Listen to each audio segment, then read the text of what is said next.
लोगोफोर मैयानिफ्रायनो नोंथांमोना बे मोनसे भिडिअ फुटेजखौ नुगासिनो थादों। बे भिडिअखौ नोंथांमोना नुगासिनो थादों।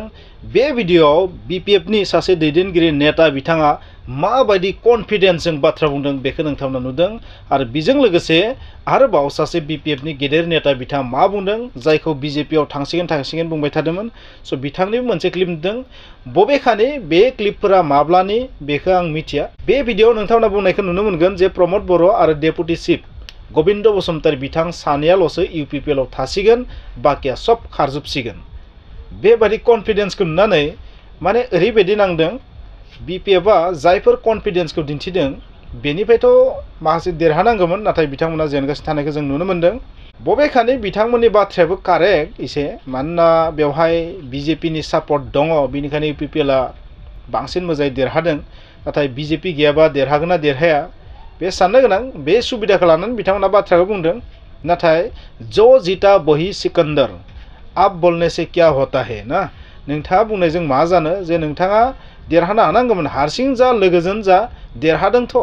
जो जीता वही सिकंदर ना मा होननाय हिन्दीआव बुंनाय बाथ्राया बेबायदि आरो बाथ्राया।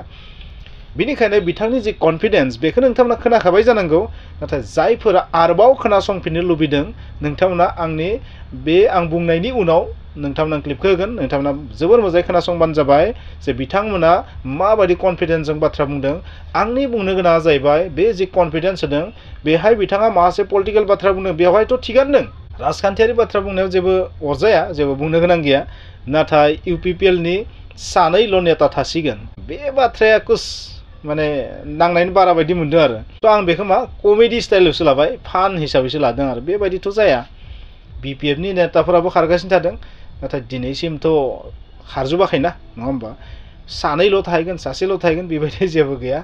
स' नोंथांमोना बे भिडिअखौ नायनानै ला, बे मोनसे फान स्टाइलाव नायनानै ला। स' राजनितिकआव खुगाव जि फैयो बेखौनो बुंबानो जायो नालाय। स' नेताफोरा मा बुंगोन मा मागोन, जायखिजाया समावनो माखौ बुंबा मोजां जागोन, माखौ बुंबा माने गावसोरनि भट बेंकआ स्ट्रं जागोन, बिनि थाखाय जा गोसोआव फैयो बेफोरखौनो बुङो आरो। आं बेबायदिसो बुंगोन। स' बिथांनि जि कन्फिडेन्स, बे कन्फिडेन्सखौ नुनानै मा सानो नोंथांमोना कमेन्ट्स लिरबानो जाबाय।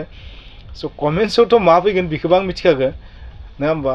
आजिखालि माने कमेन्ट्सआव जायफोर माने कमेन्ट्स फैयो, बै कमेन्ट्सफोरखौ नायनानै माने सानो आरो माने रायजानोनो जोनोम जादों नामा खायसे खायसे मानसिया, नङा होमबा? जों इउटिउबारफोराथ' रायजानो जोनोम जादों, नङा होमबा? माखासेया भेरि गुड होनना बुङो, बरिया जादों होनना बुङो, मोजां जादों होनना बुङो, गुड स्पिच होनना बुङो। धन्यबाद बिथांमोनखौ। नाथाय खायसेयाथ' जोबोर रायो, धन्यबाद बिथांमोनखौबो। जियानो जा मानो नोंथांमोना बे जि बिथांनि कमेन्ट्स, बिथांनि जि बुंनाय राव, बेफोरखौ खोनासंनानै ला। आरो बेनिफ्राय नोंथांमोना सान जे पलिटिक्सआ एसेबां निच जानो हायो जे नंथारिखौबो बानायना बुंनो हायो। नंथारा जाय बाथ्राया बेखौबो बानायना बुंनो हायो। माने बेनो जाबाय राजनितिक। नोंथारगौखौनो नंगोन खायसेया, नाथाय बे बाथ्राया रियेलिटि गैया जे माने खारजोबसिगोन, सासेबो थारला। नाथाय नुथाया बिनि उल्था जाना दं आरो। खारन जिमान इलेक्सन जाबाय दं बेवहाय इउपिपिएलआ देरहागासिनो थादों। इउपिपिएलनि जि अबस्था बे स्ट्रं जालांबाय थादों। नाथाय बिथाङा बुंदों उल्टा। बेनो जाबाय पलिटिक्स। माबोरै उल्टाखौ पाल्टा खालामनो हायो आरो ना, रियेलखौ माबोरै नंखाय खालामनो हायो, नंखायखौ माबायदि रियेल खालामनो हायो, बेफोर सोलियो आरो राजनितिकआव, बेफोर सोलियो राजखान्थियाव। बेनिखायनो नोंथांमोना खोनासंनानै लादो आरो नोंथांमोननि रिएक्सनखौ होनो दाबाव लोगोफोर। नोंथांमोना माखासे नुखाबाय बे भिडिअखौ, नाथाय थेवब्लाबो नायबावदो नोंथांमोना हानायसिम।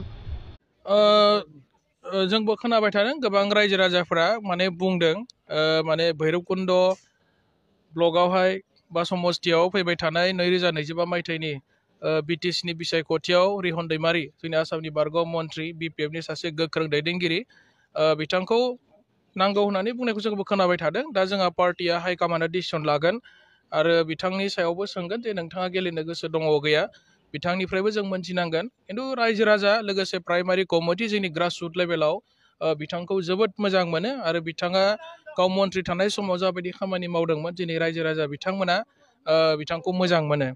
आरो जोङो खोनादों मैयानि सानसे सिगां इउपिपिएलनि सासे एमसिएलए खारबाय होनना जों खोनादों आरो फैबाय थानाय फेब्रुवारि दानाव इउपिपिएलनि एमसिएलएआनो थानाय नङा, खारै खारै सानैल' मानसि थालांगोन आरो चिफ आरो डिपुटि चिफ सानैल' मानसिया थालांगोन। इउपिपिएलनि गोबां एमसिएलए एमफ्रा खारनो थाखाय रेडि।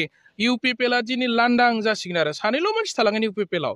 बे जाबाय चिफ माने डिपुटि चिफ बिथांमोन सानैल' थालांगोन रायजो राजाथ' गैखाला UPPL जों आरो लोगोसे MCLA EMफ्रा बयबो खारनो थाखाय रेडि आरो बिथांमोन मोनथिगौ जे UPPL सरकारा जेबो मावनो हायैनि थाखाय फैबाय थानाय 2025 सनाव मालाबाबो बिथांमोना सरकार दानो हाला कनफिडेन्स लस जाबाय बिथांमोना कनफिडेन्स लस जानायनि थाखाय UPPL दोलोखौ नागारनानै माने BPF दोलावनो फैनो थाखाय बयबो रेडि जानानै दङ आरोखि मेम्बारशिप ड्राइभआथ' जेबो गैया माखासे जेबो बुजि मोनै जायफोरा माने मबाइल नाम्बारखौनो सेरनो रोङा बिथांमोन बायदिनोखा मबाइलखौ बिनानै सेरलाबायनानै मोनसे OTP फैयो वान टाइम पासवर्ड बे पासवर्डखौ लानानै बिथांमोना मेम्बारशिप जाबाय होननानै फोरमायबाय थादों आरो बेजों जेबो लाब जानाय नङा भटार रायजोआ माने इलेक्सन खाथियावसो डिसिसन लायो सोरनो भट होगोन सोरनो भट होआ 6 मास सिगां बोसोरसे सिगां 2 बोसोर सिगां मेम्बारशिप ड्राइभ खालामनायनि जेबो मुलाम्फा जाया होननानै सानदों आरो भट थुग्रा मानसिफ्रा सप्तासे साननै सानथाम सिगाङावसो डिसिसन लायो जे भटखौहाय सोरनो होगोन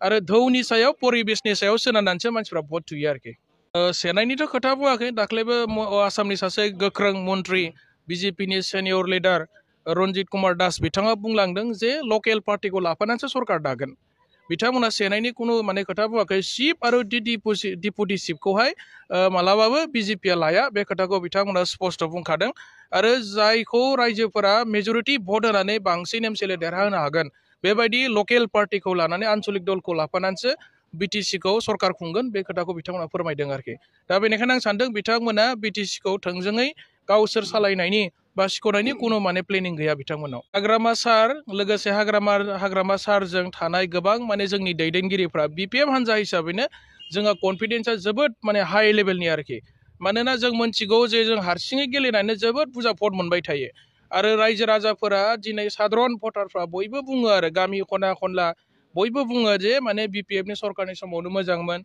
BPFनि खुंथाय समावनो जोंहा माने डेभेलपमेन्ट जादोंमोन जोंनि लामा दालां स्कुल कलेज गासिबो इनफ्रास्ट्राक्चार डेभेलपमेन्ट गासिबो BPFनि समावनो जानाय नैबे प्रमद बर' बिथांनि UPPL सरकारनि 5 बोसोराव रायजो राजाफ्रा दिनै माने जेबो डेभेलपमेन्टनि मोखां नुनो मोनाखै आरो जायनि थाखाय गोजाम सरकारानो मोजांमोन BPFआनो मोजांमोन बे खोथाखौ दिनै जोङो रायजो राजाफोरनि खुगायाव बुंनाय खोनायो आरो BPFआ सरकाराव फैगोन 100% खाथां जानानै दङ बिथांमोना जाबायदि खोथा होदोंमोन आरो बेबायदि रायजोनि थाखाय जेबो मावनो हायाखै खोथा होनानैनो टाइमा जोबलांबाय आरोखि आरो बेसेबां खोथा बावनो माखौ फोथायबावनो रायजोफ्रा खोथा होयैनो खोथायानो जोब्बाय UPPLआव माखौ खोथा बावनो खोथा होनो गोनाङानो गैला दा बिथांमोना बेबायदि खोथा होयैनो रायजोफोरखौ गोदै राव बुंनानैनो 5 बोसोर समखौ बारलांबाय मावनो थाखाय जेबो खामानियानो गैला आरो मावनोबो समबो गैखाला दा बेनिखायनो बिसास खालामनाया रायजोफोरा बिथांमोननि सायाव जि बिसास दंमोन बियो दिनैनि तारिखाव जिर' जाफैबाय आरोखि आरो बिसास खालामनाय नंला रायजोफ्रा बिथांमोनखौ